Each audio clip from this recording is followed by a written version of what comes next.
My name is Cameron.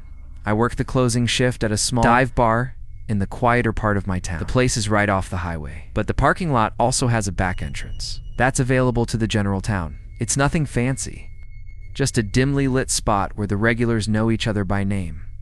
And the jukebox has been playing the same rotation of classic rock. For years, most of our customers are locals.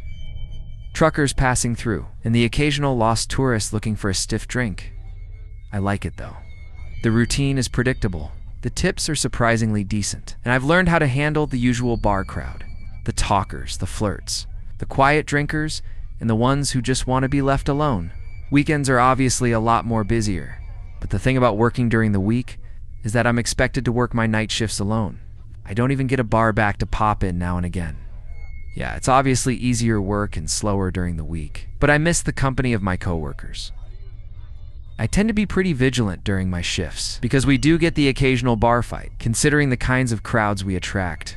That's why I clocked the guy immediately. It was sometime after 2 in the morning on a Wednesday when he walked in. If I had to guess, I'd say he was in his late 50s. But he was extremely clean-cut and well-groomed, not the kind of look you'd expect from a guy his age. In an area like this, he was wearing a black high neck underneath a black trench coat. Definitely well-dressed, but casual about it. I'm not sure how to explain it, but he had this aura of sophistication about him. That makes you think of money. Real money, not the loud look-at-me kind. He glanced around slowly, before walking swiftly over to the bar and taking a seat. I also remember him having oddly good posture, but that's neither here nor there. When I walked over, he glanced at the bottles behind me and ordered something top shelf. Without hesitation, as I was pouring his drink, he asked me if I liked working here with a smile on his face. It was a normal enough question, so I answered him honestly. I told him yeah, and smiled back. I then made a joke about being a bartender or something. I wish I could say I got a creepy vibe from him, but that's not the energy he was giving off. He genuinely seemed like a stand-up guy, kind of like the single dad at his kid's baseball game that gives the whole team a high five. He chatted with me for a bit, which I didn't mind since the bar was empty and quiet at that point. Eventually, he asked me if I ever thought about doing something bigger, which I admit was somewhat bizarre. Though not a totally creepy question given the nature of the situation, I gave him my standard bartender smile and told him I was happy for now. He nodded and sipped his drink, seemingly disappointed at my answer for reasons I didn't understand. After a long pause, he asked me what time I got off out of nowhere. That question surprised me. I hadn't picked up any kind of flirting from him whatsoever, so I was a little disappointed to discover that. Our conversation had just been another one of those empty attempts at getting my number. I smiled and gave him a vague answer, trying to brush him off in a friendly way without seeming uptight. Before he could answer, I busied myself and began wiping down the counter. But he didn't press, he just smiled like he already knew. Then drained his drink and pulled out a crisp $100 bill, laying it gently on the bar like it was nothing. Then, without another word, he walked out into the night.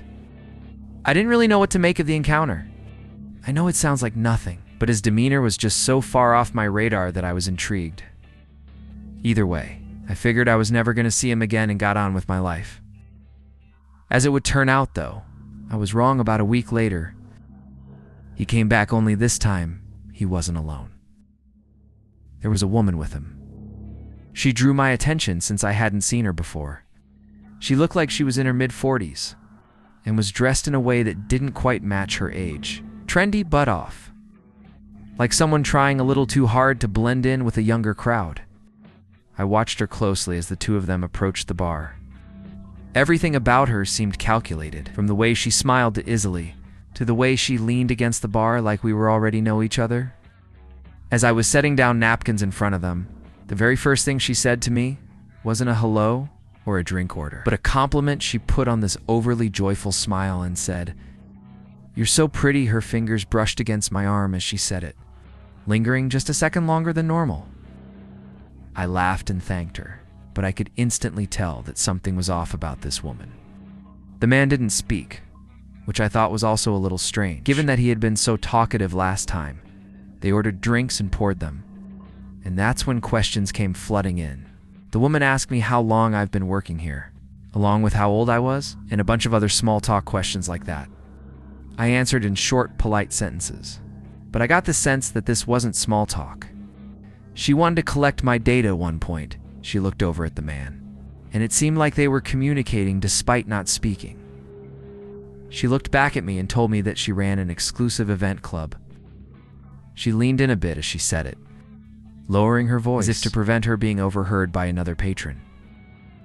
She told me that she's always looking for young, fun people for private parties, and that I'd make a killing. 10 grand for a weekend. I let out a small, forced laugh and told her it sounded too good to be true. She insisted that it was real, and told me that a bunch of girls like me worked for them. Her smile never faltered at any moment, which was starting to creep me out. She steered the conversation back to the job, circling around the same words: fun, safe, exclusive. Then casually she said, "You should step outside for a second. There's someone who can explain it better." My pulse kicked up. I wasn't playing around at that point. I didn't even bother pretending like I wasn't creeped out. "I'm good," I said in a firm voice. No smile on my face this time. Just then, a group of friends walked in, laughing and talking loudly. The woman's expression changed in an instant, her friendly mask slipping just slightly, before she turned to the man beside her. Without another word, they left. I'd be lying if I said I wasn't unsettled after that. Those random people had just propositioned me God knows what. I told my coworkers and my boss about the situation, and we all agreed to keep an eye out should those people return. My boss assured me that he was always a 15-minute drive away should I need him, and the bar's security cameras were typically enough to deter any misbehavior. There wasn't really much I could do beyond that. It's not like those people had done anything illegal. I tried to push it out of my head. But a few nights later, after closing, I saw the car. It was parked across the street, engine off, just sitting there. I tried to tell myself it was nothing, but the feeling of being watched crawled over my skin like static. As I walked to my car, I kept my head down, my keys clutched tight in my hand. When I pulled out of the lot, I checked my mirrors. The same car followed it, stayed back just enough to avoid suspicion, but every turn I made, it was still there. I took a random turn onto a side street, and it followed another. Still there, I started freaking out internally. I knew it was them. I forced myself to stay calm, to think then without hesitating. I navigated and pulled into the parking lot of a police station. Gripping the wheels so tightly, my knuckles practically turned white. The second I pulled in, the car sped off. Nothing happened after that for a while, but I knew it wasn't over. It turned out I was right. It was a slow weekday shift. Barely anyone coming in by midnight. I was wiping down the counter, half thinking about closing early, when the door creaked open. It was the same woman. I immediately sent my boss a text. As inconspicuously as I possibly could, I looked back up, and the woman was staring at me with that same artificial smile. She walked slowly to the bar and sat down with her hands folded neatly. I was debating just telling her to leave when she said, "Thought I'd come check on you." My stomach started twisting, but I did my best to hide it. I told her we were about to close and that she had to leave, but she made this pouty face and asked for just one old-fashioned. I thought about denying her, but I figured pouring the drink would stall her long enough for my boss to arrive. So I turned around and got started trying to keep my cool. And then I heard it, the soft, unmistakable click of the front door shutting. I whipped around. The woman was gone. I felt this awful pit in my stomach as I stepped toward the entrance. Through the glass I saw it. A black mafia van, idling just outside. Without thinking, I locked the door as quickly as I could. But then metal rattling from the back door. Someone was trying to get in. I didn't think. I grabbed the heaviest thing I could, a metal shaker, and clutched it like a weapon as I called police with my other hand. There was no way the police would get there in time, so I thought about making a run for it out the front door, but I didn't for whatever reason. I was bracing myself for a fight When I saw headlights pulling into the lot, it was my boss. The sounds on the back door suddenly stopped. And a few seconds later, the van pulled out of the lot with a screech. I embraced my boss and told him what had happened, and he said he had gotten the license plate of the van as it was leaving. When the cops arrived, my boss reviewed the security footage with them. It was worse than I had imagined. Just before the woman left, the cameras had captured two masked figures crouching near the front door waiting. There was another person in the back who was banging on the door with his fist, clearly trying to flush me out to the front. It was downright horrifying. To make matters worse, the plate number my boss had caught turned out to be unregistered. It's been quite a while since this incident, but no progress has been made. The only good news to come out of the whole thing is that my boss doesn't make me work alone anymore.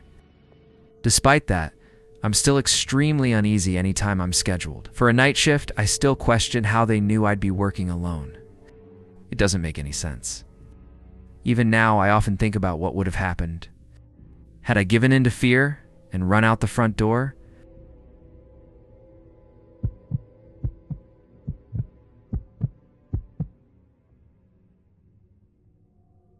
I used to work at a gas station as night shift / convenience store off a quiet highway area.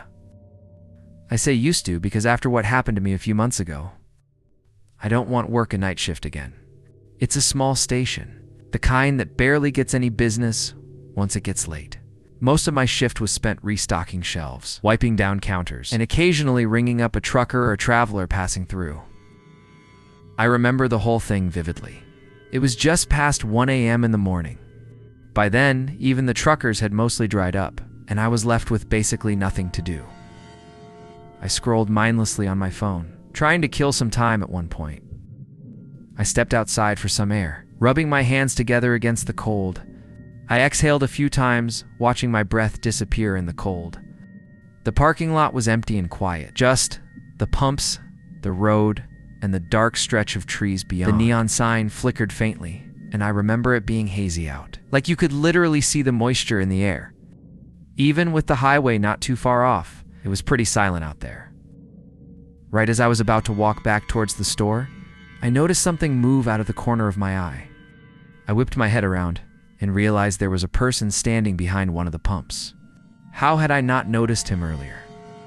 He was wearing a dark red hoodie with a hood up, and he had both hands put in his pockets.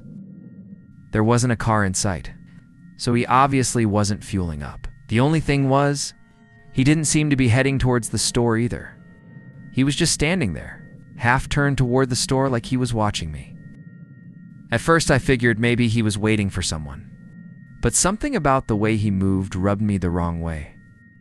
He was kind of shuffling about in the circular pattern. I entered the store, but made sure to keep an eye on him through the glass. I kept track of him while pretending not to, hoping someone would drive up and pick him up or something. But after a few minutes, he started walking toward the door. Slow at first, then suddenly pushing inside like he made up his mind all at once. He walked up to the counter but didn't say anything right away, just stared at me like he was sizing me up. Then, in a rushed, almost rehearsed way, he muttered that his car had broken down just before the pumps. He said he needed a jump, or maybe just a little gas to get to the next town. I was literally shocked. He wasn't even trying to make his story believable. Like I couldn't believe he actually expected me to buy his BS story. I offered to call a tow truck instead. No, he said too quick. Shaking his head, he just needed a light. Maybe some help checking under the hood. Something was definitely off. That much was true the way he spoke. The way he watched my reaction, it felt like a test. To be fair though, people walking into gas stations at that hour are usually a little strange, and I started wondering whether he actually needed help. It was just an odd person or on something. I asked him where his car was parked, and he told me it was just beyond the highway entrance. I was obviously skeptical, but then he pointed at the monitor behind me. I turned to look at the screen, and to my surprise, there actually was a car parked out there. I thought to myself, oh crap, maybe this guy really does need help. And that's when it hit me.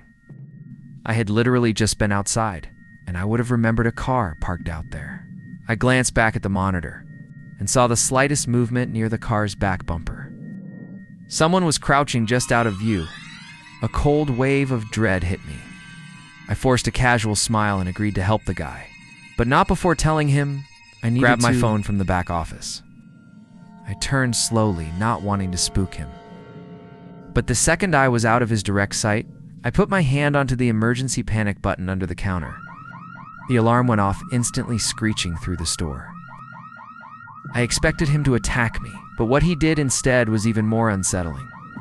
His nervous energy disappeared. No more fake urgency. No more shifting from foot to foot. He actually relaxed, his whole body language shifted. And then he smiled, not a panic smile. Not an embarrassed one either. A slow, knowing grin. Like he had all the time in the world. Like this was amusing to him. I was traumatized. I didn't even have time to get physical with him. In one fluid motion, he turned and bolted. I ran to the monitors just in time to see both of them take off. Not toward the car, but into the woods behind the station. The car just sat their engine off. Headlights off, no one inside. By the time the police arrived, it was exactly as I saw it. The car was still there, but the men were gone. No footprints leading away, no sign of them anywhere. And then one of the officers pointed something out. Something I hadn't noticed before. The front passenger door was open. There had been a third person inside the whole time. The police took my statement down. I turned over the surveillance footage, and that was that a few days later. They followed up with me. They had the car towed and ran the plates. Turned out it had been reported stolen nearly a week earlier. Over 100 miles away, no one had come forward to claim it. No reports of missing persons. No other crimes linked to it. Just an abandoned vehicle in the middle of nowhere with no explanation. That was months ago and still nothing. I don't know why convenience stores are such popular targets, but I can say for sure that I will never work another night shift again.